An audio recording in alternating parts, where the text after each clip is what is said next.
Jose, how long will you keep chasing what you cannot touch? That was the last thing her Aunt Rita said before slamming the door. But Jose didn't flinch. Not even a blink.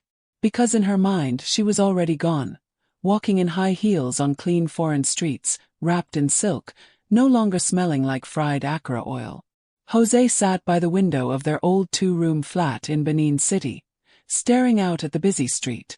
Children were running barefoot in the dust, playing with empty tins and chasing tires. Women shouted prices at passers-by. The air smelled of smoke, pepper, and sweat. But Jose's mind was somewhere else. She didn't want this life. She had tasted enough of it.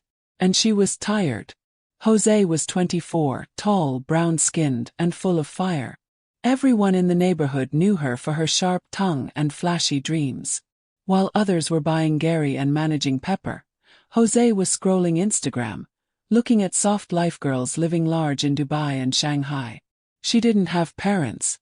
They died when she was just 6, leaving her with Aunt Rita, the woman who believed that dreams were dangerous and pride was a sin. "You better wake up and help me peel this yam," Aunt Rita shouted from the backyard. Jose stood, her mind still far away. She tied her scarf tighter and stepped out, forcing a smile. "Yes, Ma." But inside, her heart beat fast. Something was stirring. Something big. Jose had tried everything. She sold second-hand clothes at Ring Road. She sold skincare products from the back of a bus.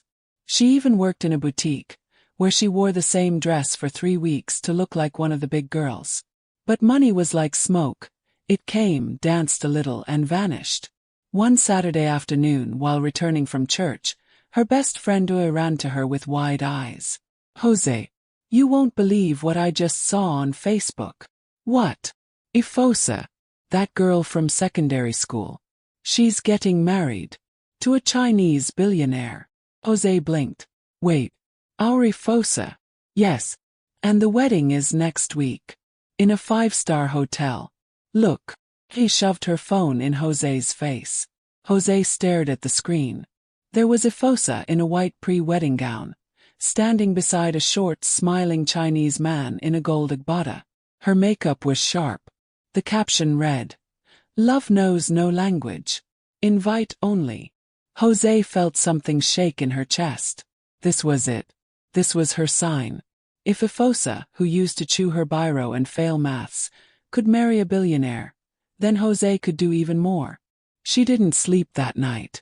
She opened her Bible, prayed a short prayer, then went to her small wardrobe and pulled out her old Asoebi catalog. "I must go for that wedding," she whispered. The problem was money. Asoebi fabric for the wedding was 85,000 Nigerian nairas. Tailor fee for a sharp gown, 20,000 Nigerian nairas. Transport, wig, makeup, nails. She needed at least 150,000 Nigerian nairas. She had 3,000 Nigerian nairas. Jose didn't cry. Instead, she walked into Aunt Rita's room. "Auntie, I need to borrow money." Aunt Rita dropped her comb. "For what?" "There's a wedding." "Are you mad?" "Wedding? Who do you know there?" "It's my old classmate. It's a big wedding. A lot of important people will be there." Aunt Rita laughed.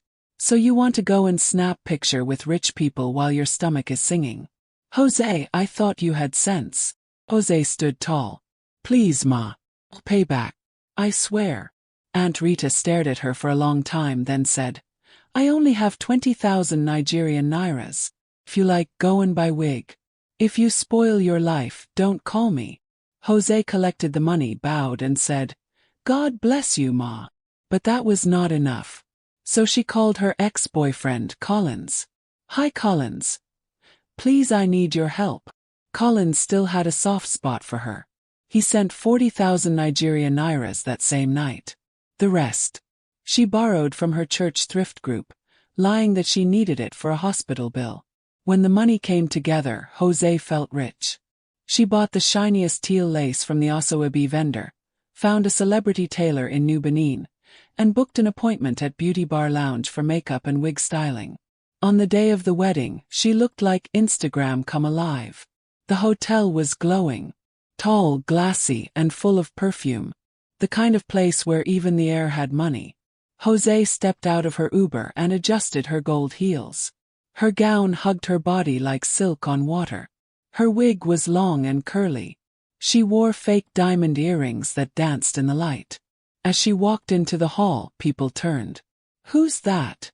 someone whispered. "She looks like one of the bridesmaids," another said. Jose smiled. Let them wonder. She walked slowly, confidently, like she belonged. She didn't know where she was going, but her eyes scanned the room like a hunter looking for prey. Then she saw him. Mr. Lee. He was laughing with the groom, short and shiny in his dark blue suit. He looked like money. Jose didn't waste time. She picked a glass of juice, fixed her smile and walked close. When their eyes met, she bowed slightly and said in Chinese, "Ni hao." "Hello." Mr. Lee's eyes lit up. "You speak Chinese?" "A little," Jose said, her smile sweet. "Just enough to say hello to someone important." Mr. Lee laughed. "You look very beautiful." Jose blinked slowly. "Thank you. You too." From that moment something sparked. They danced. They laughed. He asked about Nigeria. She asked about China. By the end of the wedding, he had collected her number and told her, "I want to see you again." 3 weeks passed. They chatted every day. Morning voice notes. Night video calls. Gifts started coming. First a phone. Then a bag. Then 500,000 Nigerian nairas. Jose told Uie, "I'm leaving this country. Watch me." But Uie didn't smile. "Jose, be careful. Chinese people are different. Their culture is strict. Their food is not our food. What if you can't adapt?" Jose rolled her eyes. "I'm not going there to eat food. I'm going there to live soft." "But do you love him?" "Who love help?" Jose said. "Love can grow. Money is what feeds it." Mr. Lee proposed on a video call. He said he wanted Jose to come to China and stay with him. He would help her get a visa. He would take care of everything. Jose said yes without thinking. He screamed. He jumped. She posted her engagement ring on Instagram with the caption, "From Benin to Beijing. God has done it." But when she told Aunt Rita, the woman frowned. "You're going to China with a man you barely know?" "He knows me," Jose said. "And he's rich." Aunt Rita shook her head. "Riches are sweet. But the stomach is where the real test starts. Don't say I didn't warn you." For the next month, Jose prepared for her new life. She went to the passport office. She went to the embassy. Mr. Lee paid for everything. She bought new clothes, jackets, boots, coats. She did a photo shoot. She dyed her hair honey blonde. Her followers grew. Everyone was watching. Some cheered. Some were jealous. Some waited for her to fall. But Jose didn't care. She was going to China. She was going to marry money. She was going to eat life with a golden spoon. Jose's heels clicked softly on the marble floor as she entered the airport. Her hands shook a little, not because she was scared, but because she couldn't believe it was real. The girl who once sold used bras in the market was now traveling international.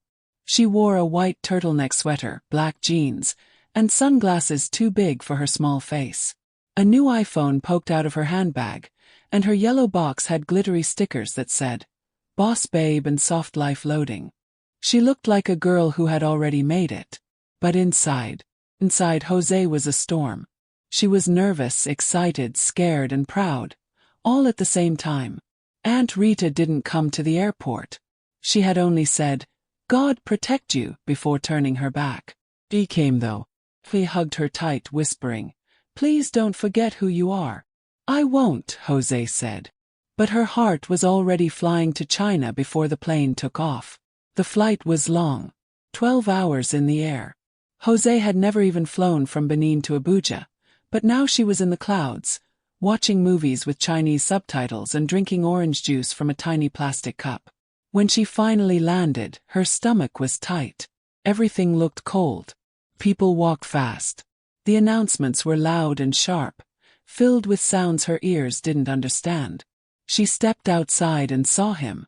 Mr. Lee. He waved with both hands, smiling big. He wore a thick coat and leather gloves. Jose smiled back and ran into his arms like she'd seen in movies. But something was different. He didn't hug her the way she expected. His hug was stiff, polite, like someone hugging a guest, not a fiancé. Still, she brushed it off. Jet lag, maybe. He helped her with her bag and they got into a black car. On the way to his house, she looked out the window. Tall buildings, blinking lights, shops with signs she couldn't read. Everything moved fast. Everyone looked busy. Jose smiled. This was it. Her new life. Mr. Lee lived in a tall apartment building with guards and shiny elevators. His flat was beautiful. Big TV. Clean kitchen. Gray and gold chairs. Everything looked expensive. Jose removed her coat and stretched. "I can't believe I'm here," she said. Mr. Lee nodded. "Welcome, Jose." She smiled. "Can I cook something? I'm craving jollof rice." Mr. Lee blinked. "Oh, here we eat light dinner. Maybe soup. Not too spicy." Jose laughed. "You don't know what you're missing." But that was the first moment her smile faded just a little. She opened her luggage and brought out a gift she'd packed for his mother. A wrapper from Benin, orange and green with beads. "You said we'll see your parents, right?" she asked. Mr. Lee paused. "Yes. Tomorrow. Should I wear something special?" "They're traditional. Maybe something more quiet." Jose frowned. "What does that mean?" "Simple. No noise. No heavy makeup." The next day she met them. Mr. Lee's parents were neat, quiet people. His mother wore a soft pink blouse with black trousers. His father wore a navy blue sweater and glasses. They smiled politely when Jose entered, but their eyes scanned her from head to toe. Jose wore a peach-colored dress, long wig, light makeup. Too much, apparently. They didn't speak English. Mr. Lee did most of the talking. Jose tried smiling, nodding, bowing like she saw in Chinese movies. But everything felt off. She laughed at the wrong times. She tried to join the conversation but ended up staring at the tablecloth. She gave the wrapper to Mr. Lee's mom.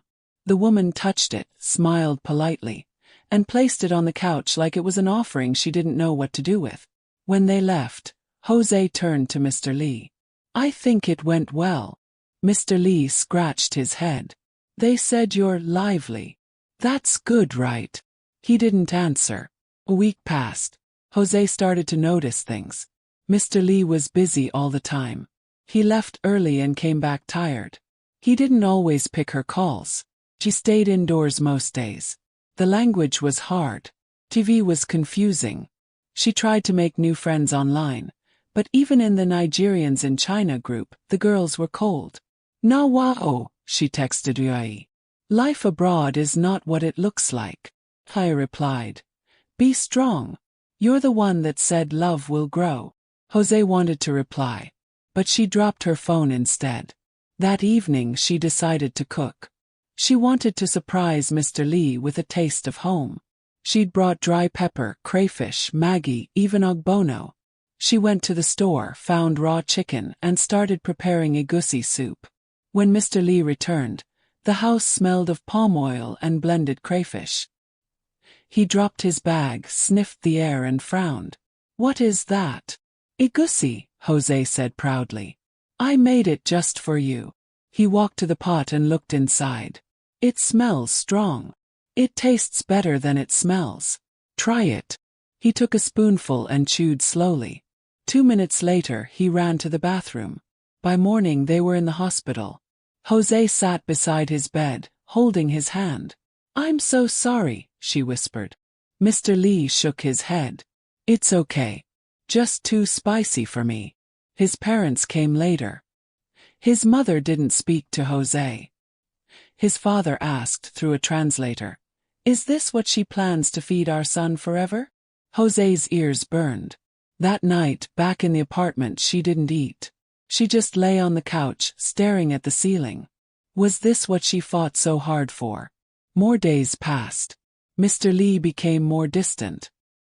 He didn't kiss her goodnight anymore. He stopped taking selfies with her. When she asked about their wedding plans, he changed the topic. Jose began to feel like a stranger in her own dream. She posted less on Instagram. The comments turned into questions. Are you okay? We don't see soft life again, oh. She ignored them. One night, she sat by the window, shivering under a blanket, and texted Ouie. I think I made a mistake. Mr. Lee walked in at midnight. He looked tired. Jose, he said, we need to talk. Her heart stopped. About what? My parents think maybe we moved too fast. What do you think? She asked, her voice shaking. He looked at her but didn't answer. That silence was louder than any scream. Jose packed her things slowly the next morning. She didn't cry. She just moved like a broken clock, ticking one item at a time into her bag. Her dream had cracked, and now it was breaking. But a part of her refused to collapse. Not yet. Jose stood in the cold living room, her yellow box open again. But this time, she was not packing with excitement. She was packing in silence. The same yellow box that once carried dreams now held clothes that smelled like loneliness. Mr. Lee sat across the room, scrolling through his phone. He hadn't said much since last night. Just that maybe space is good for now. He didn't even offer her tea. Jose zipped the bag and stood still. So, where should I go? She asked, trying to keep her voice from cracking. Mr. Lee looked up. I booked a hotel for 1 week. After that, we can decide what next. Jose blinked. We? Mr. Lee sighed. I need to think, Jose. She nodded slowly. But inside, her heart screamed. The hotel was beautiful, but it didn't feel like home. Jose lay on the soft bed, staring at the white ceiling. She turned her phone on and opened Instagram. Her inbox was full of curious messages. Why are you in a hotel? Hope you're okay, oh. Soft life Don cut. She locked the screen. She didn't want to post. She didn't want to lie.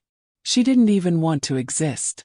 The hotel mirror showed a girl with tired eyes, melted makeup, and a scarf tied to hide her shame. She thought about home. About Aunt Rita. Oh. But most of all, she thought about herself. How did she get here? The next morning, she stepped out for a walk. The streets were clean but cold. People passed her in a rush, speaking a language she still couldn't understand. She smiled at a little girl, but the child just stared and ran behind her mother. She walked into a restaurant and pointed at a picture of noodles. When the food came, it smelled sweet. But the taste confused her tongue. Sweet, sour, something she couldn't name. She pushed the plate away. Her eyes burned. Tears gathered at the edge. She rushed into the bathroom and cried. Not because of the food, but because she felt invisible, unwanted, unloved. By the 4th day, her hotel bill was climbing. She messaged Mr. Lee. Should I still wait? He replied 5 hours later. Let's talk next week. I'm busy. That night, Jose sat by the window with her scarf tight on her head. She stared at the glowing city. China was beautiful, but it didn't hug her. It didn't welcome her. Just watched her drown. Then came a message. From Ouie. Just 3 words. Come back home. Jose dropped the phone and sobbed. She wasn't ready to give up. She wasn't ready to go back and hear Aunt Rita say, I told you. She wasn't ready to face the neighbors. But she also wasn't sure she could survive another day like this. On the 6th day, she met someone. A girl named Sandra. She was half Nigerian, half Chinese. She worked at the hotel reception. Hi, Sandra said. Are you okay? Jose nodded, then shook her head. Sandra smiled gently. Let me guess. You came for love. But it didn't turn out sweet. Jose blinked. How did you know? Sandra laughed sadly. I've seen too many. That night they sat in the lobby and talked. Sandra shared her story. How her Nigerian mother came to China with a man, only to be abandoned. She stayed and raised Sandra alone. But I turned the pain into power, Sandra said. Now I work, I study, I help women like my mother. Jose listened like a thirsty soul. You're not alone, Sandra said.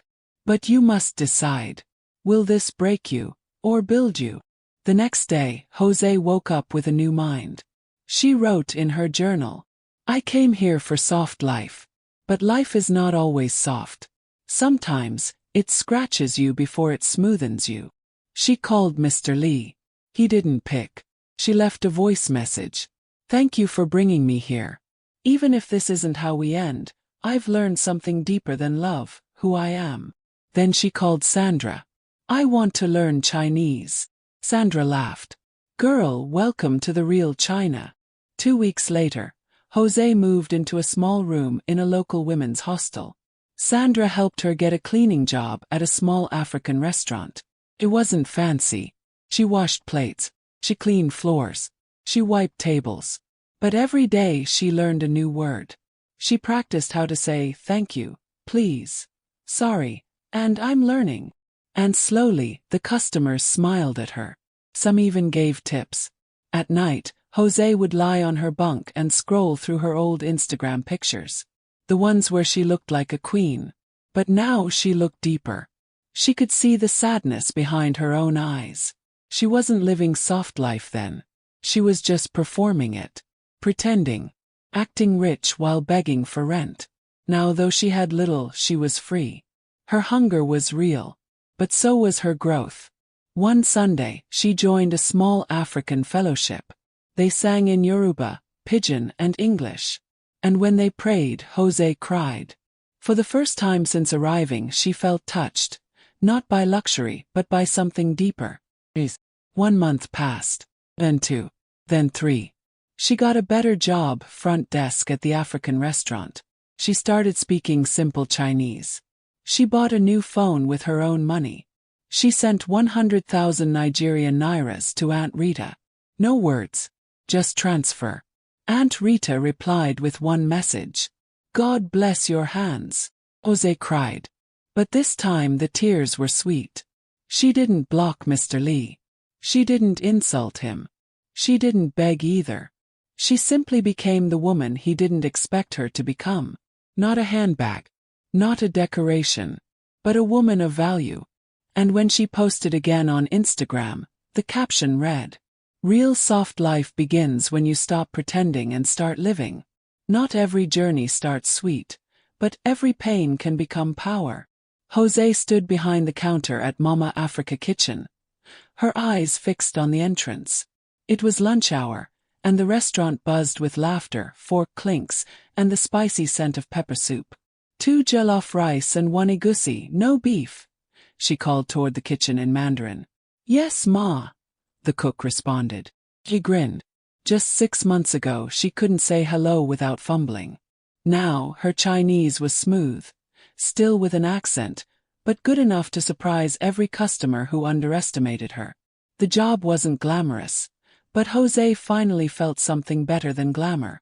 She felt useful and safe. But even safety can have cracks. That evening, Sandra visited with news. They're hiring part-time hotel greeters at Grand Pearl, she said. Big hotel. Rich people. Flexible hours. And they need someone who can speak basic Chinese and represent Nigeria well. Jose's eyes widened. She hadn't worked in any luxury space since the night of the wedding. She had sworn off chasing shiny things. But this was different. This wasn't her trying to marry into soft life. This was her earning her own way into it. Should I try? Jose asked. Sandra grinned. Why not?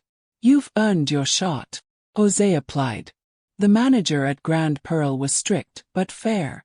He watched her walk, talk, and even tested her smile. You're good, he said. Start next Monday. Jose screamed when she left the office. She danced in her room that night. Her heart light, her confidence fresh.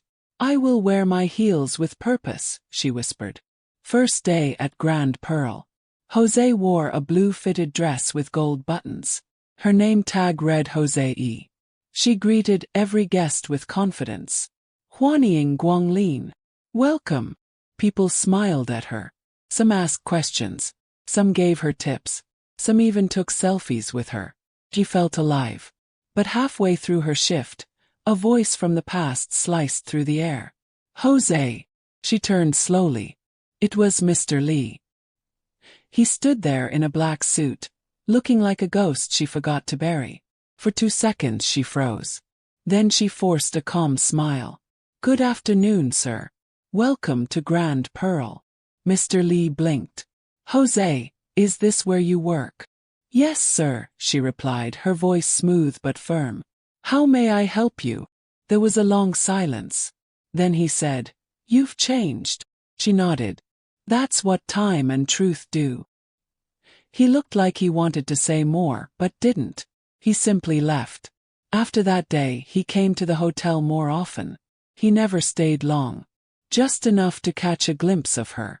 But Jose never let herself hope. She wasn't that girl anymore. She no longer needed him to define her. Weeks passed. One night, after a long shift, Jose entered the back room and found Sandra wiping tears. What happened? Jose asked. Sandra sniffed. They denied my mother's visa again. She wanted to go visit Nigeria for the first time in 20 years. Jose sat beside her. We'll try again. I'll help. Sandra looked at her. You always find strength. Jose shook her head. No. I just stopped depending on the wrong things. One Saturday, a Nigerian businessman named Chief Obasui came to the restaurant. He loved her accent and ordered extra just to hear her speak. You should come work for me, he said. My Lagos office needs sharp people like you. Jose paused. Go back. After all, she'd survived here. She wasn't sure. But it stirred something in her. That night, she went back to her hostel and opened her journal. What if my story isn't only about escaping Nigeria? What if it's about growing wherever I land, and taking that power back home? 2 days later, Mr. Lee showed up again. This time, he waited for her outside the hotel after work. I've watched you grow, he said. And I realized something. I didn't deserve you. Jose looked at him. Balanced. Maybe we both didn't know who we were back then, she said. He stepped closer. But maybe now we do. There was silence. Then she smiled softly. I'm not angry. But I've moved on. He nodded slowly. I understand. Life continued. Jose balanced her 2 jobs. To save. She sent more money home. She helped Sandra file new visa papers. She taught 2 girls from Congo how to say thank you in Chinese. She was becoming a light. Not the Instagram kind. But the real kind. One evening, she looked at herself in the mirror. Her face was fuller. Her skin was glowing. Her eyes were calm. She wasn't chasing soft life anymore. She was building her own kind of life. With her own bricks. Even if they weren't soft. They were strong. Then the message came. From Chief Obasui. Visa to Lagos ready. Job offer still open. Monthly pay in dollars. Are you ready to come home? Jose stared at the screen. Her heart thumped. The girl who left Nigeria crying might now return with her head high. She called Aunt Rita that night. I might come home soon. There was a pause. Then, don't come as the old Jose. Come as the one you've become. Jose smiled. I promise. Jose stepped off the plane at Murtala Muhammad Airport, Lagos. The air was hot and thick with the scent of fuel and fried plantain. She felt it hit her skin like a welcome slap. She was home. But she was not the same girl who had left 6 months ago with a head full of dreams and a suitcase full of borrowed clothes. Now she had no Mr. Lee. No mansion. No fairy tale. Just lessons, scars, and strength. Chief Obasui's driver waited outside with a cardboard sign. Miss Jose E. The car was a black Prado SUV with air conditioning that smelled like wealth. They didn't go to a hotel. They went straight to the Lagos Island office. A tall glass building with gold letters at the front.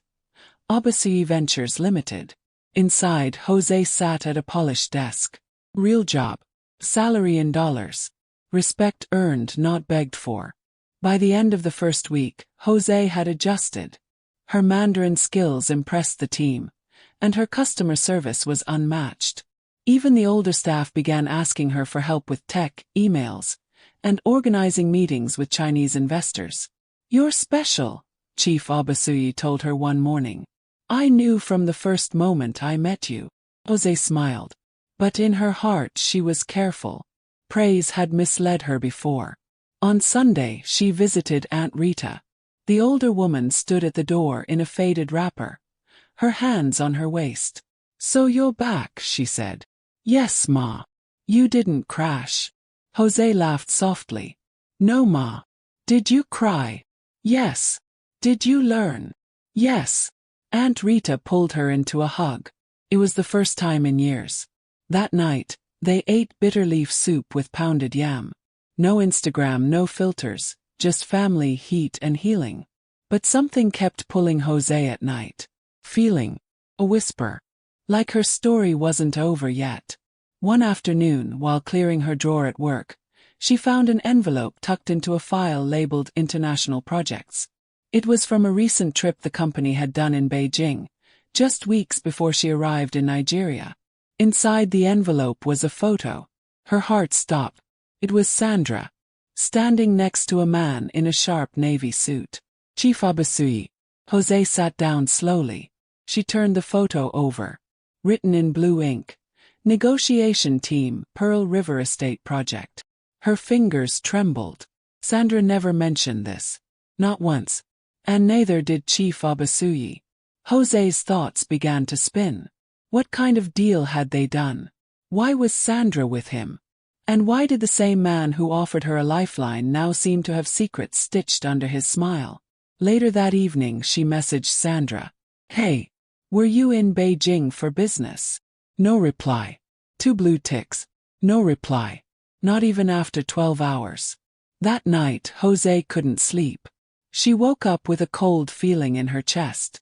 Something wasn't right. And she was going to find out what it was.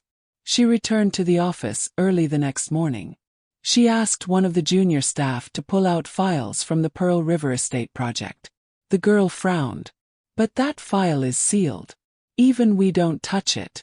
Jose smiled. "Then don't touch it. Just give me the folder. I'll return it before the boss comes in." The folder was thick. Inside it were documents in Chinese and English. Land deals, building permits, contracts, and then a name. When Technologies Limited. Jose's eyes widened. When Technologies was Mr. Lee's parent company. She sat back slowly. Pieces started falling into place. Chief Obasuyi. Mr. Lee. Indra. Her journey wasn't by accident. Something deeper was moving beneath her soft life story. She had been part of a game all along. A game she didn't even know she was playing. She closed the folder, placed it back, and locked the drawer. Then she stood and looked at her reflection in the window. "No more surprises," she whispered. "But I will find out the truth." Her phone buzzed. New message. From a number with a Chinese code. She opened it. It was a picture. Mr. Lee. Standing in front of a glass building, with Sandra. Smiling. Holding hands. Beneath the photo, one sentence. "You never asked what we were really building." Jose stared at the screen. Her fingers cold. Her lips dry. And for the first time in months, she was truly afraid. If you have not subscribed to my channel, you might not hear my voice again. But if you are, then you are growing every day. Watch out for part 2. Thanks for watching.